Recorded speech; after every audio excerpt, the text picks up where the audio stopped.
cerebrovascular vamos a leer la guía del stroke, ¿ya? En la cual ustedes van a leer algunas recomendaciones en cuanto al SB isquémico y al SB hemorrágico.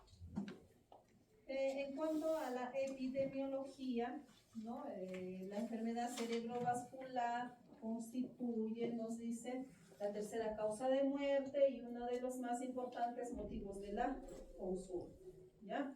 La SB es la causa del 10 al 12% de las muertes en los países industrializados, la mayoría en pacientes mayores de 65 años.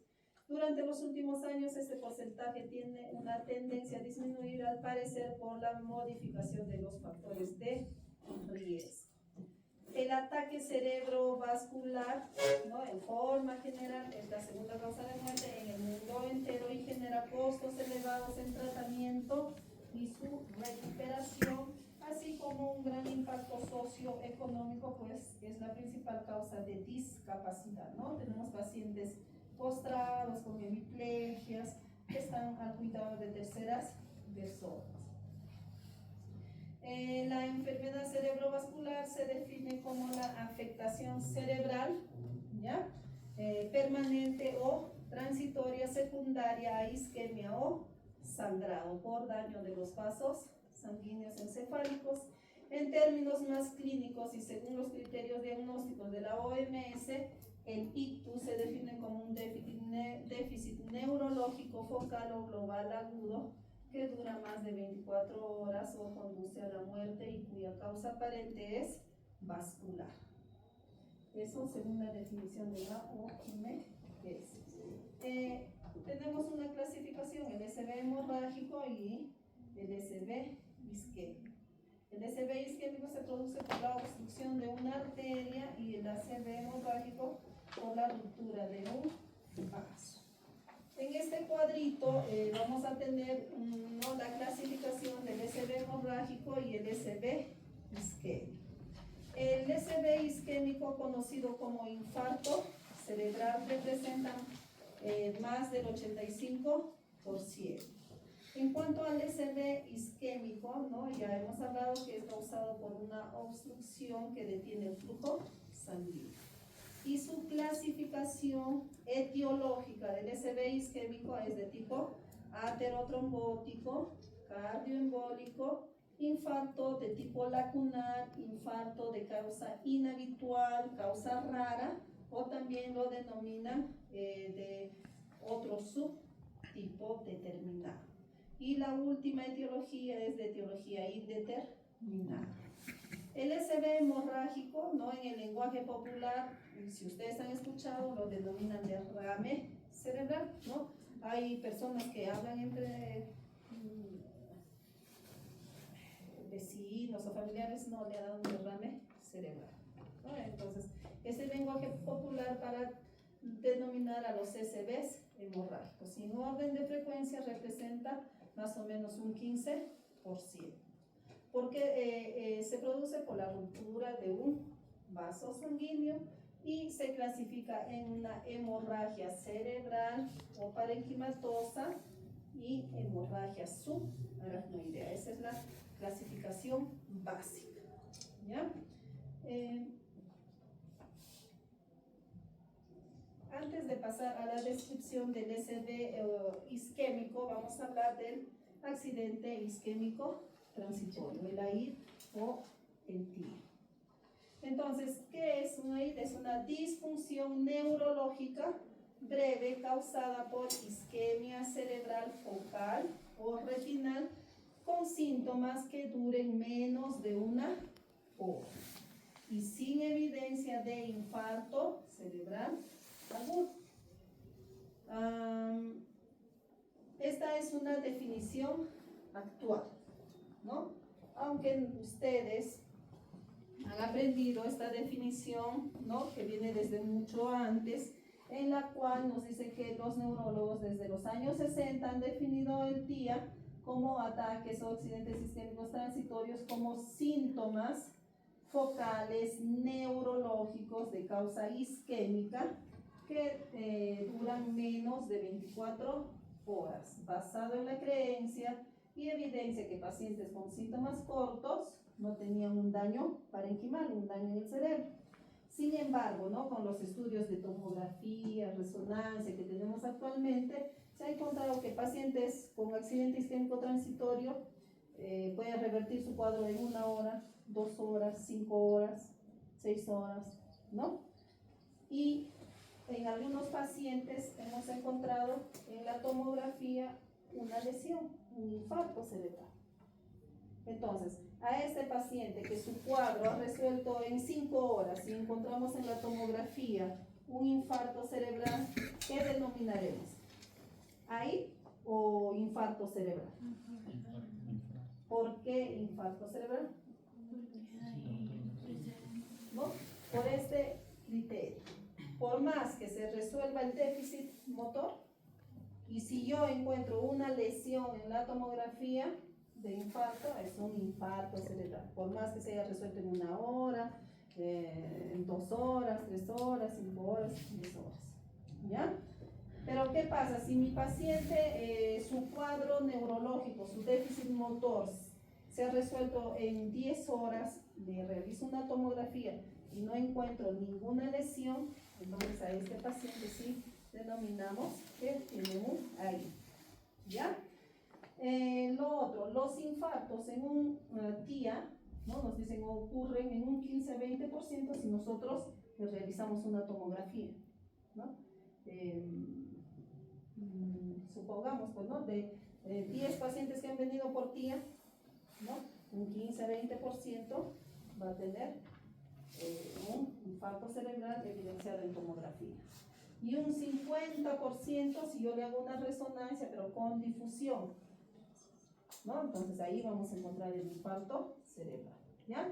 Entonces la definición del accidente isquémico transitorio que se resuelve en menos de 1 hora o hasta menos de 24 horas, sin daño en el parénquima cerebral, ¿ya?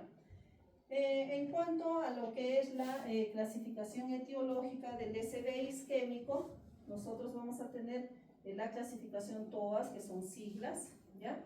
La T de trombosis de grandes vasos, la O de origen embólico o cardioembólico, la A de oclusión de arterias pequeñas, ¿no? O a eso denominamos infartos lacunares, y los infartos lacunares son pequeños, ¿no? Miden menos de 1.5 centímetros a menos de 2 centímetros. Entonces, esa es una característica, ¿ya? Y generalmente, ¿quiénes desarrollan estos infartos de tipo lacunar? Son pacientes hipertensos, son pacientes diabéticos, son pacientes con dislipidemia, pacientes que tienen algún tipo de consumo de tabaco, entre otros. La S de subtipos, o sea, de otra etiología determinada, de otro subtipo, o lo que hemos denominado a un inicio de causa inhabitual, de causa rara, de causa poco frecuente, ¿ya? A eso nosotros denominamos una serie de otra etiología determinada. Ejemplo, los pacientes con lupus pueden desarrollar infartos cerebrales. Pacientes con estados protrombóticos pueden desarrollar infartos cerebrales, ¿ya? Pacientes con una meningitis por tuberculosis también pueden desarrollar infartos porque ocasiona vasculitis, ¿no? Y oclusión de pequeños vasos.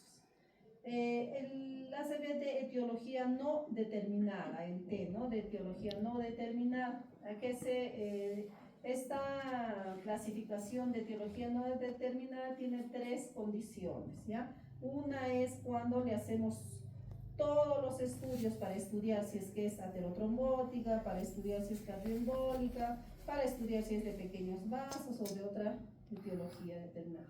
Le hacemos todos los estudios y todos salieron negativos, ¿ya? La otra condición es cuando le hacemos los estudios y encontramos 2 causas. Y la otra condición cuando los estudios son incompletos, ¿ya? Entonces esa clasificación TOAS hay que tener en cuenta, ¿para qué? ¿Para qué me va a ayudar? Para dar tratamiento también a mi paciente, ¿ya? Causas cardioembólicas. ¿Qué causas cardioembólicas me pueden dar un infarto cerebral? ¿No? Entonces, si mi paciente tiene fibrilación auricular, su tratamiento finalmente, ya de mantenimiento, también tiene que ser lo que es anticoagulantes, ¿ya? Si yo sé que es un paciente con infarto por oclusión de pequeños vasos o es un infarto lacunar, no le voy a dar este anticoagulante, ¿no? Hemos visto que la diabetes, la hipertensión, dislipidemia, entre otros, son factores de riesgo. A estos pacientes les voy a dar aspirina, antiagregantes plaquetarios, estatinas, ¿ya? Eso en forma general. Posteriormente vamos a hablar del tratamiento de acuerdo al tiempo, ¿ya? Si está en la fase aguda, ¿qué hacemos? Entonces, esta clasificación todas es muy importante considerar para la etiología. ¿Qué factores de riesgo tenemos? ¿No? Entonces, factores de riesgo conocidos. Comenzaremos por acá. ¿Qué factor de riesgo para el SB isquémico? Trombosis de qué? Y a una placa teronatosa. ¿En dónde? Auricular, cardiopatía isquémica, cardiopatía valvular, las endocarditis, ¿no? Hipercolesterolemia, estenosis carotidia, enfermedad vascular cerebral previa, potencialmente modificables, la diabetes mellitus, homocisteinemia, hipertrofia ventricular izquierda, estados protrombóticos. Menos documentados, pero potencialmente modificables, tenemos cardiopatías como la miocardiopatía, discinesia de pared ventricular, endocarditis no bacteriana, calcificación del anillo mitral, prolapso valvular mitral, estenosis aórtica, foramen oval permeable, uso de anticonceptivos orales, consumo excesivo de alcohol, drogas, sedentarismo, obesidad, hematocrito elevado, hiperinsulinemia, desencadenantes agudos como el estrés, la migraña, estados de hipercoagulabilidad, entre otros, ¿ya? Esos son algunos factores de riesgo. En el infarto cerebral vamos a tener áreas de isquemia. Entonces vamos a tener el área de que, el área del core es la parte central, el área necrótica. La parte que rodea al área necrótica se llama el área de la penumbra y la área del oligoemia benigna, ¿no? En la periferia. Entonces, en estas áreas de isquemia nosotros tenemos que saber el flujo sanguíneo cerebral. ¿Y cuánto será el flujo sanguíneo cerebral? El flujo 55, 60, 50, 55 mililitros por cada 100 gramos de tejido cerebral por minuto, ¿ya? Entonces, mi área del core va a suceder cuando mi flujo sanguíneo ha disminuido en menos de 10 mililitros. En algunas otras nos dicen menos de 8, ¿ya? Mi área de penumbra va a estar entre 10 y 20 mililitros por cada 100 miligramos, o mejor dicho, por cada 100 gramos de tejido cerebral por minuto, ¿ya? Y mi área de penumbra está mi área de oligoemia está entre 20 hasta 55 promedio. Entonces, ¿cuál es mi objetivo cuando yo tengo un infarto cerebral? ¿Cuál es mi objetivo? Mi objetivo es salvar, tratar el área de ¿qué? Que es potencialmente recuperar esta parte, ¿ya? Entonces esa área de penumbra es nuestro objetivo. Cuando sucede un infarto, en la tomografía lo vemos como una hipodensidad, ¿ya? Ahí tenemos una hipodensidad que es compatible con un infarto cerebral del territorio de la arteria cerebral media derecha, ¿ya? Si ustedes se dan cuenta, tiene una forma, ¿no? Característica como un segmento partido, ¿ya? Como una torta, se puede decir. Y vemos en esta tomografía sin contraste una lesión hipodensa, que si se dan cuenta es un poco con tendencia a ser más negra, ¿no? Entonces, esta tomografía nos da a conocer que es un infarto cerebral, probablemente es subagudo crónico, o sea, no es reciente, no es agudo. ¿Ya? Si un paciente viene a la emergencia y ustedes van a darle tratamiento, que trombólisis, que esto, que lo otro, no. ¿Por qué? Porque el paciente tiene un infarto crónico. En las siguientes imágenes vamos a poder diferenciar entre un SB hemorrágico y un SB isquémico.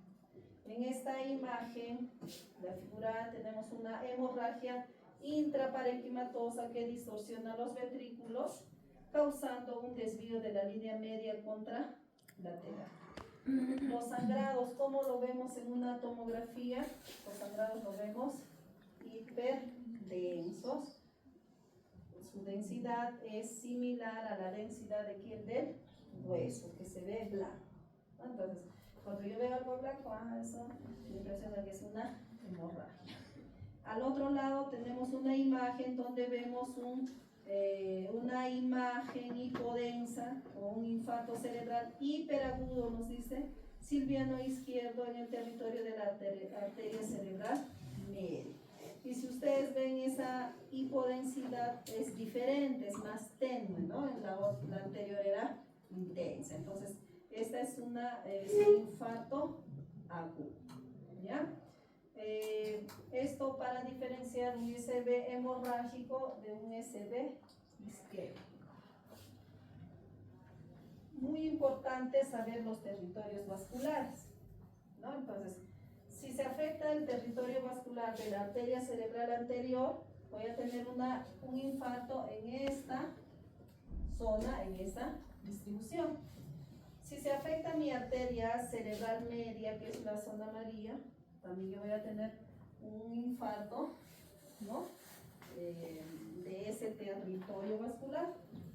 Y supongamos mi territorio vascular sea todo este cuadrado, ¿no? Se obstruye el flujo sanguíneo en la puerta y todo este cuadrado se infarta. Los territorios vasculares tienen una forma, ¿ya? Para poder identificar, porque yo puedo tener otro tipo de lesión, tal vez un tumor o algo que recién se esté formando, pero no es compatible con un territorio vascular para hablar de una enfermedad cerebrovascular. En la anterior, en esta tomografía, tenemos el territorio vascular de la arteria cerebral media derecha. Tenemos el territorio de la arteria cerebral posterior también, ¿no?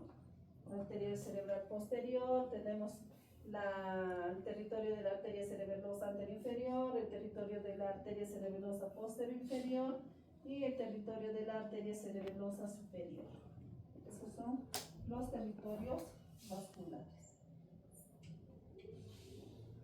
Cuando ustedes tienen una sospecha de un infarto cerebral, ¿no?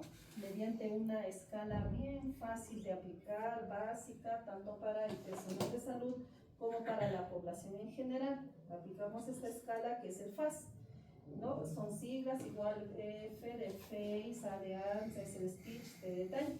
Entonces nosotros vemos en la primera imagen, vemos una asimetría facial. Entonces, si yo veo a un paciente que tiene asimetría facial, puedo sospechar en que tiene puede ser un infarto, pero yo tengo que hacer una diferencia, ¿no? Si esa asimetría facial, si es toda la cara, ¿en qué estoy sospechando? Si es toda la mitad de la cara, pero si yo tengo una asimetría facial de la parte inferior del ojo hacia abajo, más estoy sospechando en una parálisis de tipo central. Entonces, ¿cuál de los dos me llamará más la atención? O me dirá que tengo que, como dice, actuar rápido. ¿Será la parálisis de tipo central la que tenemos que tener en cuenta? ¿Ya? Y si nosotros tenemos debilidad en alguna de las extremidades, mi paciente puede tener una hemiparesia o una hemiplegia. Speech, mi paciente puede tener disartria, puede tener afasia, ¿no? Y TD-Time, tenemos que controlar el tiempo desde que ha iniciado los síntomas hasta que llegue al hospital o al centro donde se va a tratar. ¿Por qué es importante considerar el tiempo? Uno, porque tiempo es cerebro. Si pierdo más tiempo, estoy perdiendo más cerebro. ¿Ya? Tiempo es necesario controlar porque en base a esto yo voy a poder dar un tratamiento, ¿no?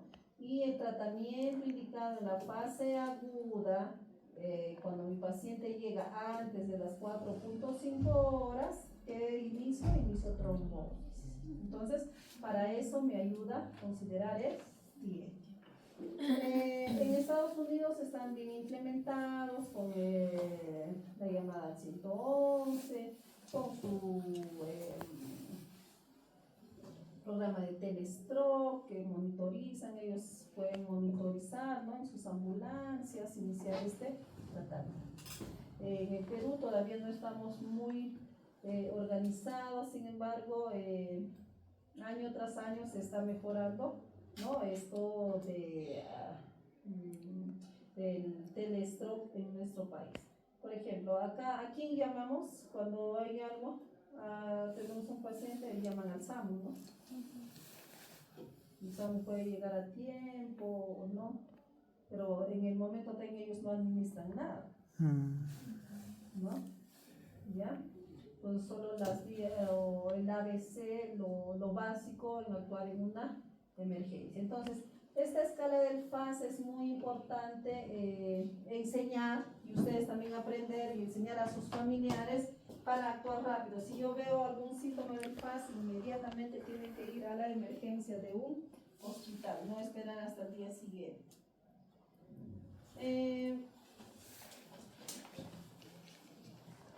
Y si mi paciente llegó a la emergencia, tengo que aplicarle una escala que se llama la escala de Ernst. Es una escala clínica, ¿no?, que me ayuda a evaluar, ¿no?, y ver la gravedad neurológica del SB isquémico.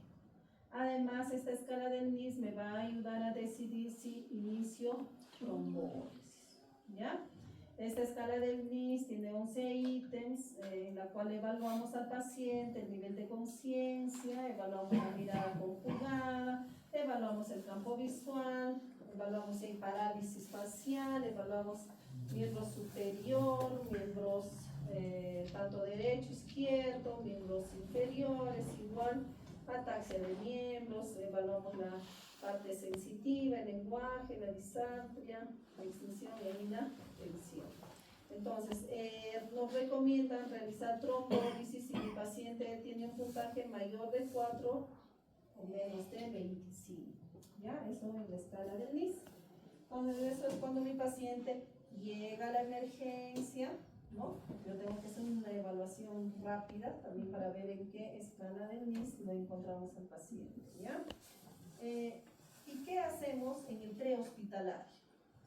¿Qué hacemos? Porque tiene su déficit, a veces los familiares pueden llevarlo a farmacia, pueden llevarlo al centro de salud, pueden llevarlo a la clínica, ¿no? Entonces, en ese transcurso hasta que llegue al hospital, ¿ya? Entonces, en cuanto al manejo prehospitalario, ¿ya? Un paciente con stroke, ¿qué se recomienda? Nosotros hay que recomendar, ¿no?, aplicar el ABC. ¿A de qué es?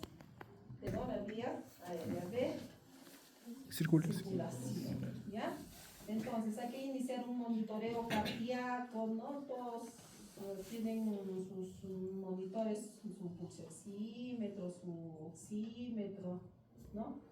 Proveer de oxígeno, ¿no?, para tener una saturación de oxígeno mayor de 94, establecer una vía endovenosa, determinar los niveles de glucosa, ¿no? Todos centros tienen sus Notex, ¿no?, para revisar rápido y tenemos el nivel de glucosa. Determinar el tiempo desde el inicio inicio de los síntomas, ¿no? ¿Para qué? Para estar viendo, ¿no? Cuántas horas ya han pasado, ¿ya? Más que nada para lo que es el tratamiento.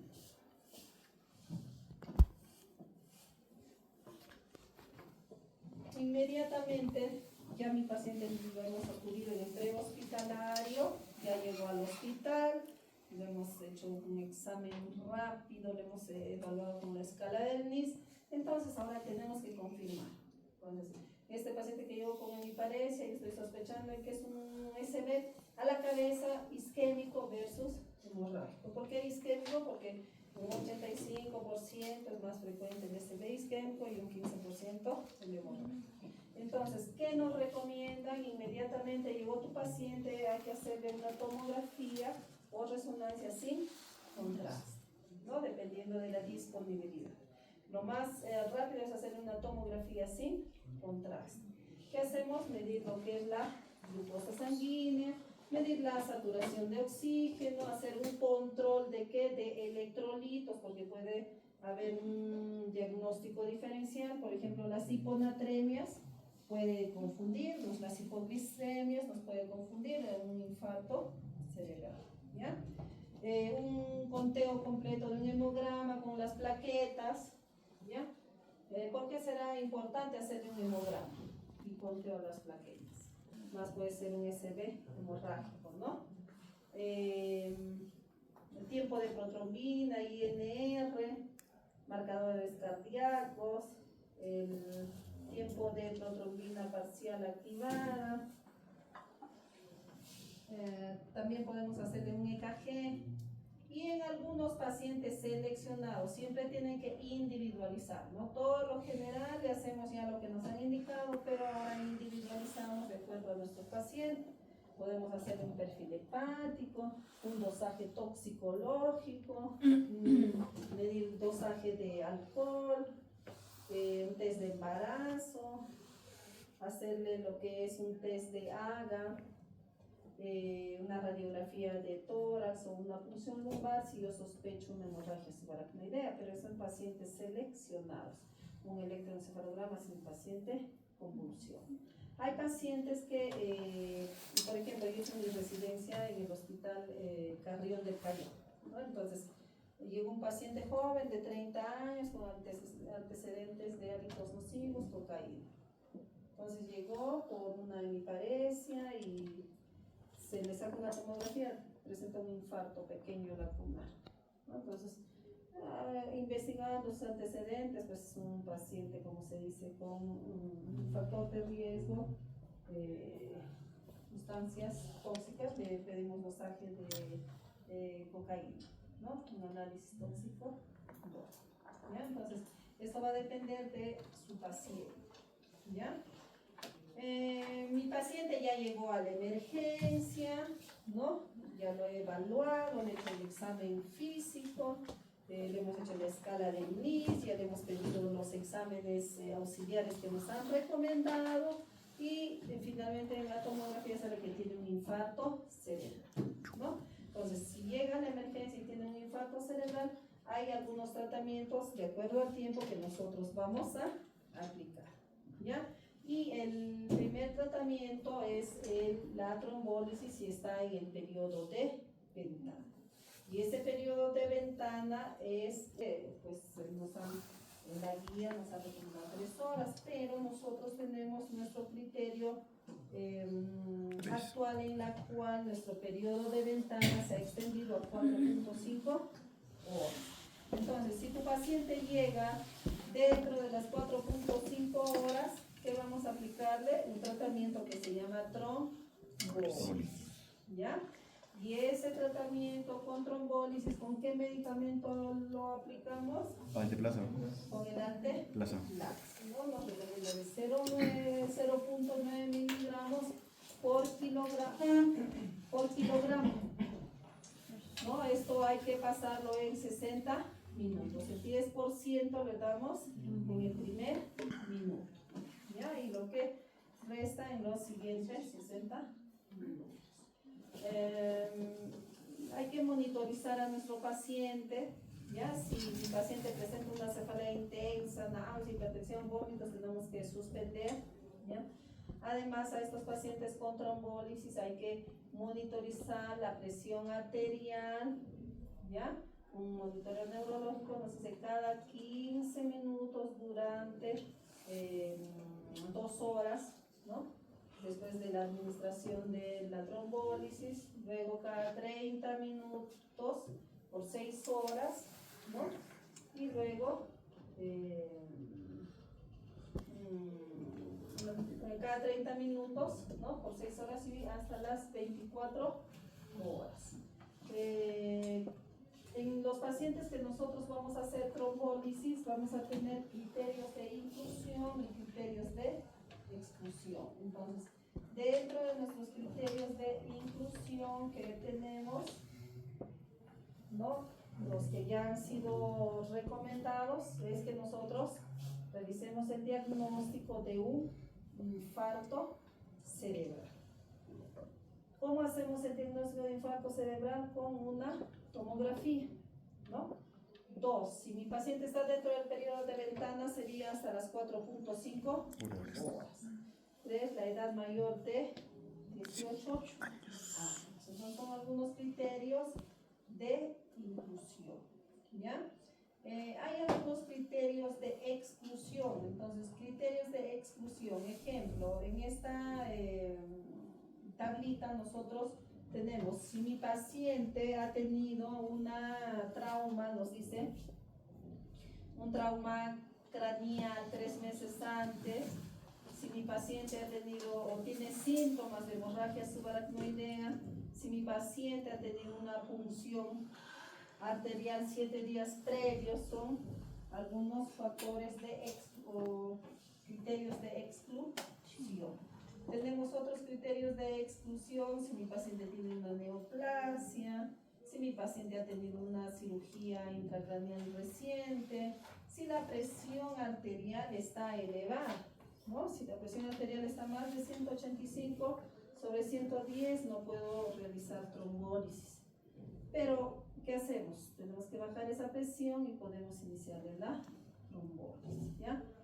Plaquetas bajas también nos dice si yo tengo menos de 100.000 plaquetas, si yo tengo el INR mayor a 1.7 o el tipo de protrombina mayor a 15 segundos, no inicio trombólisis. Si la glucosa está baja también en 50, no inicio, ¿ya? Entonces esos son criterios de exclusión. Entonces ya estamos en mi paciente que llegó en el periodo de ventana. Periodo de ventana hasta 4.5 horas y le hemos dado, luego le hemos iniciado trombólisis con el anteplazo. Pero si pasa ese tiempo, ya no está en 4.5 horas, ya pasó, el tiempo está en 6 horas, ¿qué le inicio? ¿O qué tratamiento le doy? La trombectomía. La trombectomía, ¿no? Nos indican iniciarle o dar el tratamiento si está en el periodo de ventana menos de 6 o hasta las 6 horas. Sin embargo, esta ventana se ha extendido ¿a cuántas horas? Se ha extendido a 16 a 24 horas. Si mi paciente ya no es candidato a la trombólisis, ya no es candidato a la trombectomía, ya paso a otro tipo de tratamiento, ¿no? Que ya es el tratamiento de prevención secundaria. ¿Y con qué damos el tratamiento de prevención secundaria? Con antiagregantes plaquetarios como la aspirina, la ato o clopidogrel, ¿no? Antiagregantes plaquetarios. ¿Qué estatinas tenemos? La atorvastatina, rosuvastatina, ¿no? Entonces, ya pasamos a este tipo de tratamiento, ¿ya? Las dosis que podemos dar, ¿no? De aspirina de 100 hasta 325 miligramos cada 24 horas, esas son las primeros días, ¿ya? Los primeros días. Ya pasado la primera semana, pasado los 21 días, nosotros podemos ya dar dosis de aspirina y atorvastatina de mantenimiento. Y esas dosis de mantenimiento ya son bajas. Si yo, por ejemplo, la aspirina en las fases iniciales de la 325 y el dosis de mantenimiento 100 miligramos cada 24 horas, ya de por vida. Atorvastatina 20 miligramos de por vida, ya dosis de mantenimiento. En pacientes, ¿no? De todas maneras hay que manejar la glucosa, la hipertensión arterial, algunas comorbilidades. Si mi paciente, aquí ya vemos, ¿no? Esto de las etiologías, si mi paciente ha tenido un infarto cerebral de etiología cardioembólica por fibrilación auricular, que voy a agregarle será anticoagulantes orales. En el hospital tenemos warfarina, ¿no? Tenemos algunos anticoagulantes nuevos, ¿no? Anticoagulantes directos orales, como el apixaban, el dabigatran, ¿no? Que podemos iniciar a nuestros pacientes. Entonces, esto en cuanto al SB isquémico, el tratamiento. Entonces han visto, el tratamiento lo llevamos de acuerdo al tiempo, ¿ya? ¿Qué tratamiento vamos a iniciar? Y aparte del tratamiento farmacológico, tiene que intervenir lo que es terapia física, nutricional, psicológica, ¿ya? El manejo de la hipertensión arterial en la enfermedad cerebrovascular aguda, ¿no? Nos dice en el SB isquémico, si tu presión arterial está en más de 220 sobre 120 en las primeras horas, tenemos que tratar esta hipertensión, ¿ya? Pero si está, por ejemplo, en 160 sobre 100, trataremos en las primeras 24 horas, trataremos la hipertensión arterial, no, más que nada por los mecanismos compensatorios, ¿no? Para poder mantener el flujo sanguíneo cerebral, ¿ya? ¿Qué antihipertensivos? La betalol, metoprolol de sodio, podemos tratar la hipertensión arterial. Esto en cuanto al SB isquémico. Ahora pasaremos al SB hemorrágico, y en cuanto al SB hemorrágico es muy importante aprender esta pequeña tablita en la cual vamos a clasificar. El SB hemorrágico, tenemos un SB hemorrágico cerebral, intraparenquimatoso, ¿no? Y una división o una clasificación de hemorragia subaracnoidea. ¿Ya? Aquí no vemos la hemorragia subdural, no vemos la hemorragia epidural, ¿ya? Entonces tenemos SB hemorrágico de presentación intracerebral y la hemorragia subaracnoidea. Dentro de la intracerebral tenemos la hemorragia parenquimatosa, que puede ser en los lóbulos, ¿no? A nivel lobar, frontal, parietal, occipital.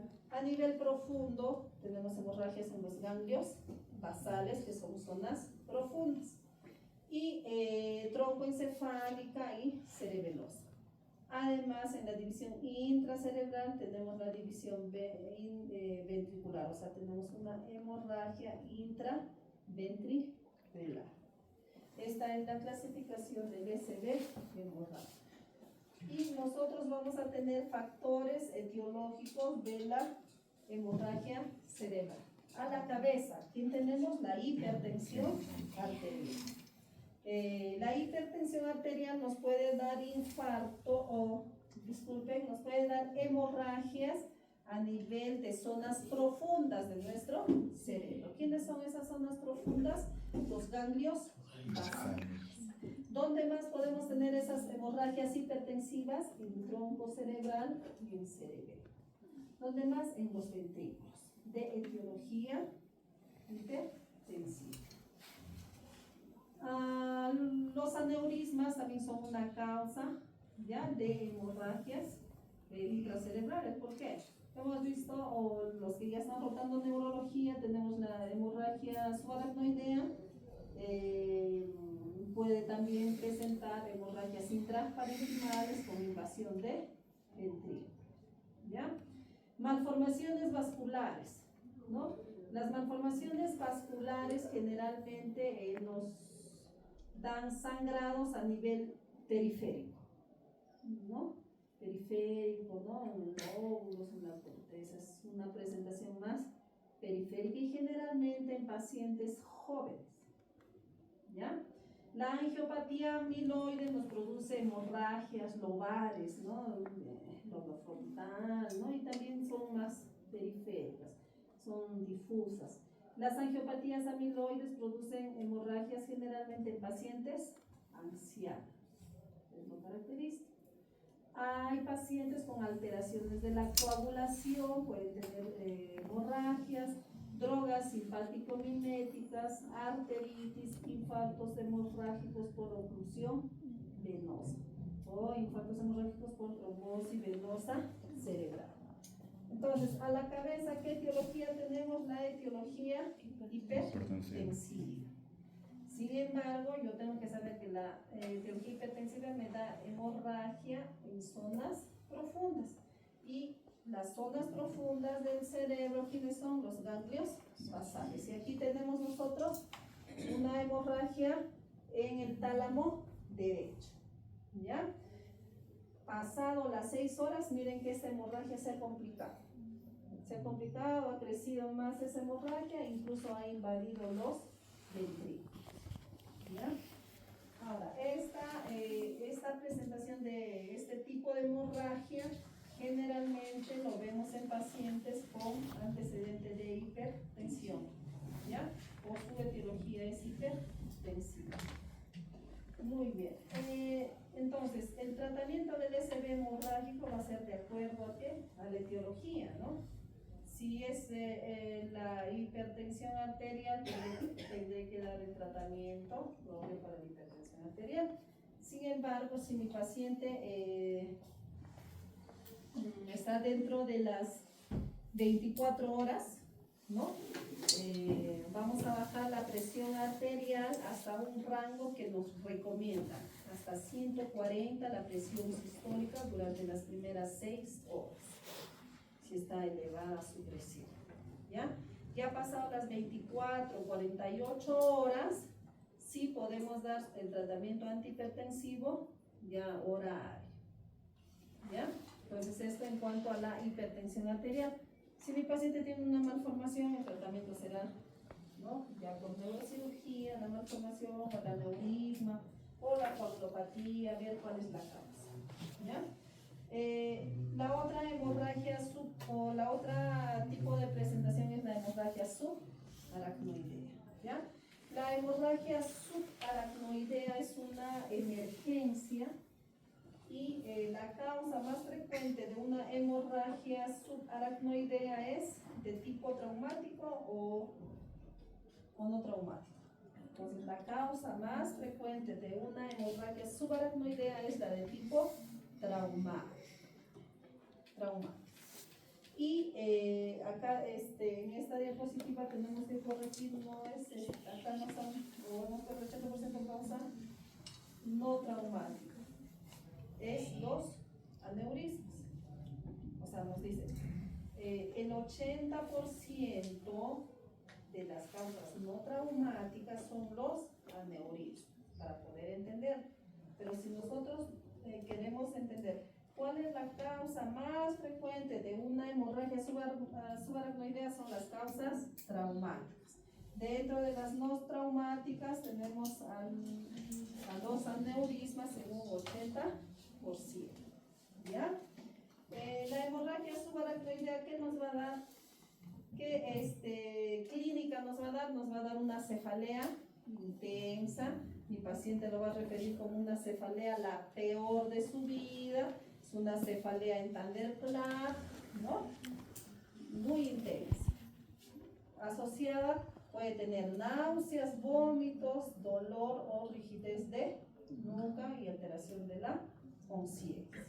Asociado a estos síntomas, mi paciente puede tener otros signos neurológicos, como es la parálisis del tercer nervio craneal, que es muy frecuente. Entonces, ¿qué síntomas tiene mi paciente con parálisis del tercer nervio craneal? Se cae el párpado, ¿no? El párpado caído. Los movimientos oculares se alteran, ¿no? Los movimientos oculares se pueden alterarse.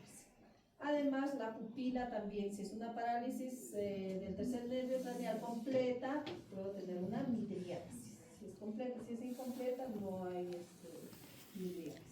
¿Ya? Entonces, mi paciente también puede tener una hemiparesia. Eso es cuando la hemorragia subaracnoidea ya está complicada. ¿Ya? Eso en cuanto a la clínica de la hemorragia subaracnoidea. Entonces, siempre recuerden que la cefalea es la peor de su. ¿Ya? En cuanto a los factores, nos hemos pasado los factores de riesgo modificables en la hemorragia subaracnoidea. Tenemos la hipertensión, el tabaquismo, el consumo de cocaína, alcoholismo. Entonces, hay pacientes que dicen, doctora, que mi familiar, mi hermana tiene aneurisma, que yo probablemente también pueda tener aneurisma. Entonces, a estos pacientes hay que recomendarles los factores modificados. ¿Qué patologías asociadas tenemos? El riñón poliquístico se asocia a la presentación de ¿qué? De aneurismas.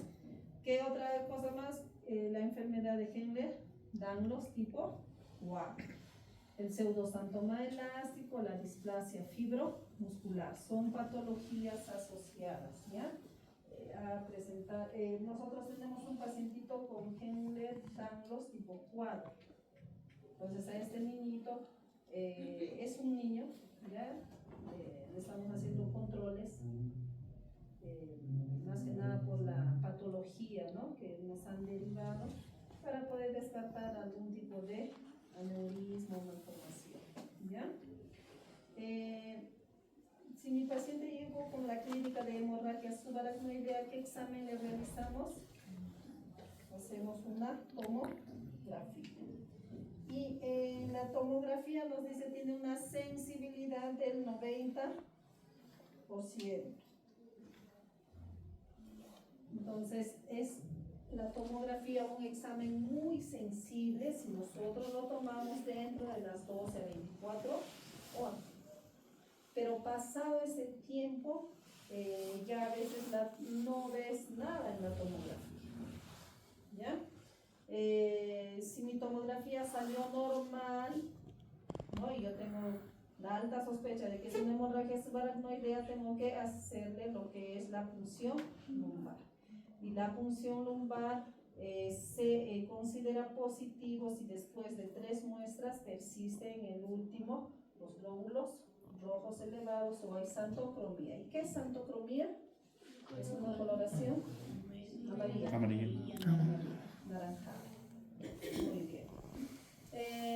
Posterior, confirmamos que es una hemorragia subaracnoidea, entonces podemos hacer, si la PL o la TAC son positivos o los resultados son dudosos, debe realizarse una angiotomografía o una angiografía cerebral para definir o ubicar el origen del sangrado, ¿no? Ya básicamente para el tratamiento neuroquirúrgico.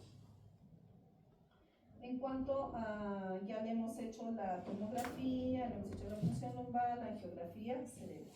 Entonces, en cuanto a la tomografía, nosotros vamos a tener una clasificación imagenológica de la hemorragia subaracnoidea, que es la escala de Fisher, ¿ya? Tenemos la escala de Fisher con 4 grados.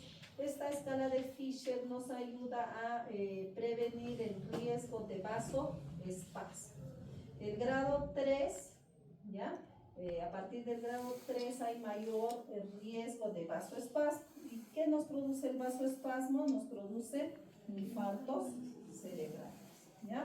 Entonces, el grado 1 sin evidencia de sangrado, el grado 2 nos dice la sangre difusa fina con una capa menor de 1 milímetro, medida verticalmente. El grado 3 hay un coágulo grueso cisternal mayor de 1 milímetro medido verticalmente, y en el grado 4 estamos viendo que la hemorragia subaracnoidea se extendió a donde, al parénquima, tenemos hematoma parenquimatoso y una hemorragia intraventricular. Pero si ustedes se dan cuenta, es esa imagen diferente a la hemorragia que hemos tenido en tálamo y se ha complicado, ¿no? Se complicó, creció y invadió los ventrículos. diferente, ¿no? Hay un sangrado difuso, ¿ya?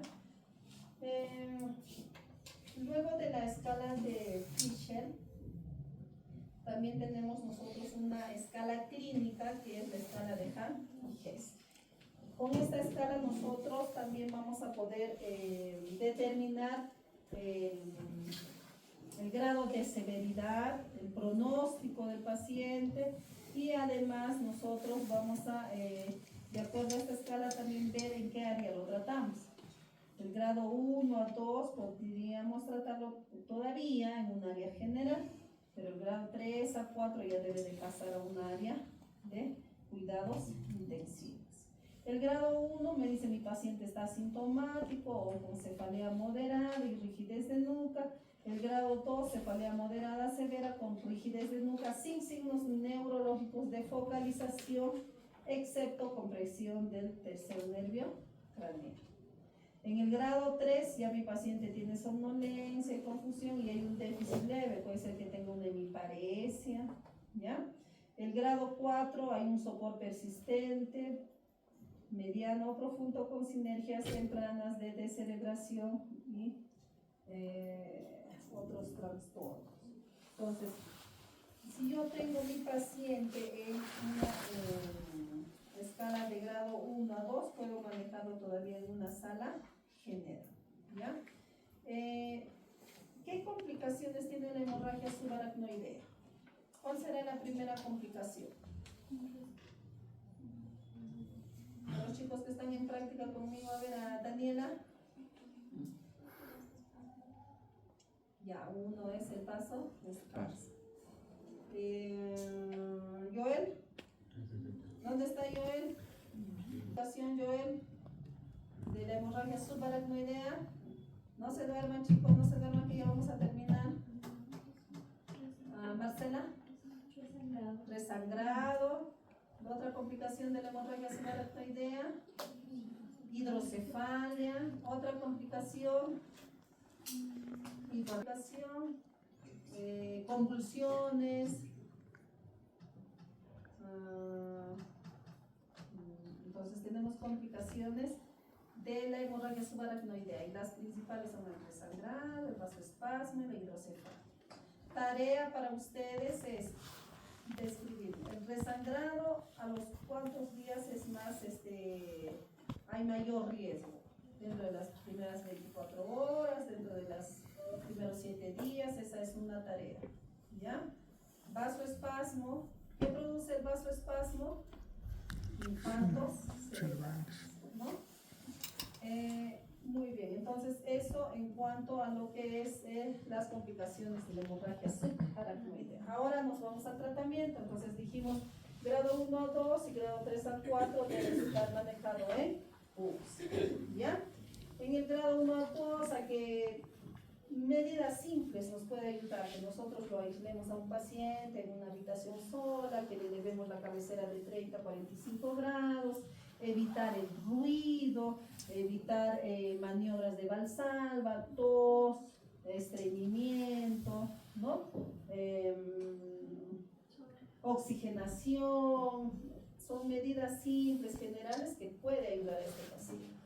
Analgésicos, ¿ya? Analgésicos, anticonvulsivantes. Además podemos agregar en estos grados el tratamiento con el nimodipino, ¿ya? El nimodipino nos ayuda a prevenir el vasoespasmo, ¿ya? En los grados 3 a 4 damos todo lo anterior, pero ya mi paciente tiene que estar manejado en UCI, infusión de nimodipino, evacuación quirúrgica inmediata, ¿no? Entonces el nimodipino nosotros damos ¿cuánto? Damos, o lo indicado es 60 miligramos cada 4 horas por 21 días, ¿no? Es lo que nos recomienda, ¿ya? En cuanto al uso del nimodipino. También, bueno, aplican todavía algunos lo que es la triple H, ¿no? La hipervolemia, ¿no? La hemodifusión. ¿Qué más? ¿Cuál será la triple H? Ya hemos visto una, la hipervolemia, hemodilución y la hipertensión. Ya me revisan entonces triple H. Nos falta un H. Nos falta un H. Muy bien, chicos, entonces hasta aquí. Riesgo de resangrado, 2 días es más riesgoso, y nuestra terapia de triple